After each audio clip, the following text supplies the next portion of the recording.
Joining me now, the voice of Ring of Honor, which airs every Saturday night at 10 on the CW, and who also this Saturday will be leading the broadcast team for the Ring of Honor New Japan Wrestling G1 Supercard at Madison Square Garden. Ian Riccaboni. Ian, how you doing today? Hey, I'm doing well. How about yourself? I can't believe, I mean, I've been looking forward to this for 10 months now, 11 months. It was announced early last summer, and it almost doesn't feel real, going to Madison Square Garden this Saturday.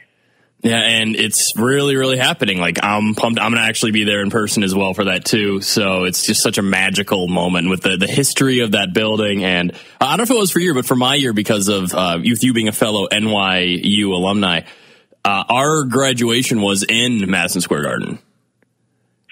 Oh, okay. Yeah. Yes. So ours was at Radio City Music Hall. I was at NYU Steinhardt. So we're a little bit smaller, so we didn't quite need the entirety of the garden. But you had the more musical numbers than Tisch, so clearly Radio City was the ideal thing for Steinhardt. So definitely, we had music production. We had a number of cool things going on in Steinhardt for sure. Yeah, did John Sexton come out and join the Rockettes? He did not. Okay. No. I did get to speak at Radio City though, which is pretty neat. Oh, wow! If you would have told me growing up that I would be able to speak in front of a crowd at Radio City Music Hall and then, deliver commentary for the first non-WWE wrestling event in Madison Square Garden since 1960, I probably would have told you were crazy. I would have told you you were you were out of your mind. But here we are. I can't believe it. I literally, sometimes I'm at a loss for words for it because it still doesn't seem like it's real. Yeah, and it's going to be one of those immortal landmark shows that's going to live forever. So congrats on that, man. So preparing for a show like this, because you've led the commentary at a lot of other famous venues, namely the Omni in Atlanta, and then, of course, the different spots, across, both coasts. So getting ready for a show like Madison Square Garden, is it a different preparation for you at all? Like, I'm just curious in general, like, what is your pre-recording ritual before commentating on air? Sure. So what I do, I look at it from the most basic level. I look at it and there's a couple websites I go on and I see, if these wrestlers have wrestled each other before. And then I look at their backstory, I look at their video packages, and I want to make sure that I'm aligned with, essentially the vision our producer has. Despite it being a wrestling event, despite it being two men fighting, there's usually a good reason why they're there. And so I review all the video packages we've produced. I usually have our video packages available to me about a week in advance. And I just go back and see if there's any history or if there's any links about the matches I'm about to call. For something like Jay Lethal, Matt Taven, and Marty Scurll for the World Championship, that one's pretty easy to me. Matt Taven and Jay Lethal have been feuding for years now, since 2014, and it's been elevated to the world title picture. Marty Scurll, he earned his shot at Survival of the Fittest back in November, and he wants to cash it in, and there's no better place to cash it in than the Garden. So sometimes stories can be that simple. Other times it is, you have a championship, I have a championship. We don't get to do this too often. So Jeff Cobb, you're the television champion. I'm Will Ospreay. I'm the never champion. And we can face each other, and whoever wins gets both championships. And sometimes the story is that simple. But I review and look at all the past histories. I make sure I know move names, in the play-by-play chair. That's critical for me. Really, I don't talk to Colt, who's going to be my partner, and Kevin Kelly's going to be joining us for some of the New Japan matches. I don't talk to Colt or Kevin in large detail until usually about 2 or 3 hours before the event. And usually it's about 30 minutes in a quiet room somewhere where we just go over our game plan of, okay, this is the match. We understand there's a production element, whether it's a video or a graphic. And then we're going to, we're just going to call the match as we see it. And so my preparation, sometimes I over prepare on my end so that I can make sure that I can lead us wherever the night takes us. But really, when it comes to preparing with my partners, usually just a quick 30 minutes, maybe an hour. especially with guys that we know very well. And in this case, Colt and I have been calling the matches now with Ring of Honor for about 2 years, and Kevin's super familiar, won a well-deserved award in the Wrestling Observer for best play-by-play, and he obviously knows the New Japan guys very well. So I'm feeling pretty confident that it's only going to take a little bit of research, make sure we get the facts straight, the facts right, and a quick pre-show meeting, and we'll be good to go. Excellent. And so you and Colt, you mentioned doing it for just over 2 years now, an award-winning broadcast duo at this point too. Yes. So, what is you find the difference between when you first started doing play-by-play with him 2 years ago versus how the process is for you now? I have a better feel. I have a better feel for Colt. I have a better feel for wrestling. I have a better feel for the emotions in the match, and I have a better feel for just the flow, and to be able to lose myself and follow the direction of where the match is taking us. So many times in the tryout matches that I called before becoming the lead announcer, you would have to kind of create a story because it was two relatively unknown men or women competing, and the idea for them was to impress and get another shot, get another look, maybe a contract. But then when you go and you call matches with elite athletes like Jay Lethal, Matt Taven, Jeff Cobb, the Briscoes, Marty Scurll, when you start to call matches with those individuals, you realize that a lot of times you suddenly have the easiest job in the world once you just lean into it and go with the rhythm of the match, and to feel what the crowd is feeling, and to listen to the crowd. As a play-by-play guy, I name the moves and call the moves, but it's a visual medium. So, oftentimes it can be more beneficial to name the move and get out of the way. And, if a big move happens, lay out, get out of the way, and let the people at home hear the people in the arena. And I think that's going to be key in Madison Square Garden. This is by far the biggest crowd Ring of Honor's ever had. It's going to be amazing. Our partners with New Japan, they obviously compete in the Tokyo Dome, but this is their biggest crowd. And so it's going to be electric. And I want to do my best to be able to translate and let that crowd's feeling and emotion come through. So I think the biggest change from when I started with Colt to now is not only do we have a better feel for each other, but Colt's taught me a lot about feeling the emotion of the match and feeling the moment and letting the moment communicate and breathe through. That's something that Kevin spent a lot of time trying to teach me and ingrain in me. But it's one of those things that I think you don't know that you don't know it until you feel it, until you feel that you don't know it, until you make that leap of, wow, I did something different. That felt better. And then you try and continue to make that adjustment. Nice. So speaking of feeling the moment, since we have the show this Saturday, which is going to be broadcast live on Honor Club, Ring of Honor's subscription service, but you also do the broadcast for the pre-tape shows, like that airs on the CW weekly here. So when you mentioned feeling in the moment, is it a bit different when you're doing the show live versus when you're pre-recording a show? And is there ever everything change between when you do play-by-play for a pre-recorded show that you maybe have a little more freedom to potentially go back and change or alter a bit? That's a great question. And since we tape live to tape, meaning that we hope that the first time through we'll have what we need to be able to broadcast the show. And so I don't often have time or the opportunity to correct information or to throw a wild liner in.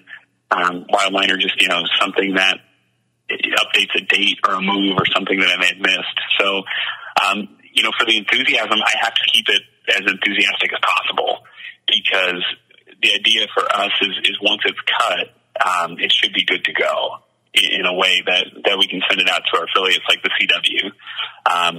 So for us, it's one of those things for me where I almost have to have more excitement and enthusiasm on our TV taping days. They're usually about 4.5 to 5 hours long in terms of what we're taping.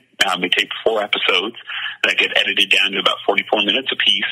And so I actually have to bring it a little bit harder for TV, believe it or not, than I do for our live events. You kind of have this natural adrenaline that runs through you for an event like Madison Square Garden or an event like the Anniversary Show in Vegas. You know, those are some of our bigger crowds, or when we're in the Odeum in Chicago Ridge, or, you know, when we're at different bigger venues. Those types of events, you know, you don't really have to think about the adrenaline, and the energy kind of comes through. For the TV taping, it's actually, there's always a feeling in the back of my head where I actually have to bring it harder, where I gotta find that extra energy. I gotta find that extra oomph, to get us across the finish line, because by the end of the night, you know, the crowd, you could have the best match in the world, but the crowd has already seen, you know, 3.5, 4 hours of wrestling. What could they possibly see that gets them so enthusiastic as they were back into the first match? And thankfully with Ring of Honor, we have the guys like the Briscoes, Jay Lethal, Villain Enterprises, Lifeblood, you name it. You know, we have the horses that can get them back and invested. But, you know, for me, the TV taping is actually where I gotta be more enthusiastic, because I know that, based on timelines and based on the way we distribute TV, I usually only get one shot at it. Yeah, and, you know, it comes through pretty seamlessly. You and Colt just knock it out there, and it sounds really good. So, you know, you mentioned, like, the elite athletes, and for the show this Saturday, one of the matches I am looking the most forward to is the winner-take-all tag team title match with Gorillas of Destiny, the Briscoes, Evil and Sonata, and Villain Enterprises. And Villain Enterprises with PCO and Brody Lee are among the brand new influx of talent that Ring of Honor has had in the past 3 months, I believe, since that between them and the Lifeblood debut at the tapings. So when you have such an influx of new talent like that, do you find that not affects, but like it brings new things out of your style of broadcasting as well? It does. I've never called someone like PCO before. PCO, when he says he's kind of reborn and he's this French-Canadian Frankenstein, that's as close to reality as possible. He was 50 years old, written off, blackballed. He'd been in every major organization, you know, and been a star. Headlined Madison Square Garden as a tag team and as a single wrestler in 94 and 95. But then all of a sudden, 2016 comes around, and it feels like he's no longer welcome. And, you know, for a guy like that who's had a hand in training and working with Kevin Owens, for somebody that has, you know, had such a positive influence in French-Canadian wrestling, to just be on the sidelines is ludicrous. And he transformed himself so in a way where I have to now reconcile the fact that there's this unstoppable 51-year-old French-Canadian monster, but also as a person, I know what Carl has gone through and the challenges Carl has gone through to get back to where he is. And that trying to weave together the elements of the personal story and the professional wrestling story is quite exciting. And the same for a guy like Juice Robinson, who had every opportunity in the world. He could have coasted on Easy Street. He was in the WWE developmental system. Well-liked, hard worker, good kid, great look. But he decided to just give it all back and forge his own path, and to go to the New Japan Dojo system, to start over, hit the reset button. Same thing can be said for Bandito, who's probably one of the most electrifying wrestlers we have. He had his ticket punched. He was in the CMLL Dojo system, where he could have been a star for CMLL, but instead he chose to go out on his own, become an independent star. He caught the attention of Pro Wrestling Guerrilla out in Southern California. He caught the attention of a lot of great promoters. I'm thinking of the AIW, I'm thinking of those groups. And suddenly he got on Ring of Honor's radar, and he created a situation where there was 3 major organizations bidding top dollar for him. And so that personal story, it gives me some new ammunition also of this young man who had a path laid out for him, a path destined to reach, and he decided to give it back and create something even greater. those are the kind of stories that give me some new opportunities to tell. And then you take a look at the women's division, the partnership with Stardom, Mayu Iwatani, her story, Kelly Klein, who is a veteran of over 12 years, who all of a sudden gets a chance at a moment at Madison Square Garden, how hard she's worked. It's kind of incredible. All this influx of new talent. And then you have, some guys that have been overlooked on the independent scene for quite some time. I'm thinking about here in the U.S., Tracy Williams, the UK, Mark Haskins, really two just workhorses who've earned everything they've got. And to be able to, their stories as great wrestlers and as great people, that's super exciting for me too. So it opens up all of these new elements, and new pathways and creates fresh matchups and fresh stories and things that we haven't seen before. Ring of Honor's been so great over the last couple of years because the fan support has grown, so that means the budgets have grown, so that means we can retain our top talent. That means we can run some bigger venues, try different things. But sometimes that also means you see some of the same wrestlers again and again. And so it's always good to, when those wrestlers get an opportunity to make money somewhere else, and Ring of Honor gets an opportunity to bring some new talent to create some fresh, interesting matchups. And I think that's going to be one of the big highlights of Madison Square Garden too, because off the top of my head, we haven't even talked about Whoosh versus Dalton Castle. And Whoosh is one of the biggest stars in Mexico, and Dalton Castle is a former world champion. So just the opportunity to tell all these new stories of all these new wrestlers is incredibly exciting. Yeah, especially hot off the heels of the anniversary show where it's like, look at all these dream matches. And then again, just over a month later, oh, look at all the more of these dream matches that just keep happening. Right. It's so crazy. I never thought we'd get to a point where, we would lose, 6 or 7 of our biggest stars by far, and somehow we'd come back and we'd have 12 stars come in from all over the world and just be able to keep the momentum going, especially heading into this huge event. Yeah, and another thing that I'm looking forward to at the event is Mega Ran's going to be performing Going to the Garden, which we have in rotation here at the station. Mega Ran has come out last summer, and for Soundset, which is the major hip-hop festival here in Minneapolis, he judged a rap competition for us here. And I've also just known him for a number of years. Yeah, so it's going to be really cool, like seeing him and seeing that sort of effect. And there's kind of one thing I've really enjoyed about you and Cult's commentary is the love of hip hop and the references going back and forth. Whether it was the Bone Thugs thing when Cody used to hit his finisher to everything from Houdini to Atmosphere, it seems, has popped up as a throw into. So is there ever a favorite moment you have of referencing something like that just kind of popped up? I think the biggest one was the first time I ever lobbed Colt. Friends, how many of us do? How many of us? Man, now I'm not even going to hit the line. I hit it in stride in Baltimore. Yeah. How many of us have them by Houdini, and he picked right up on it, and I thought, okay, this is good. And then, we may have driven it into overkill the next couple ones, but then we tuned it back. And, I've made reference to, Funky 4+1 that he's picked up on, with Shy Rock, she's one of my favorites. And that's the joint. We've hit, we've hit, we've hit the brakes. We've hit everything.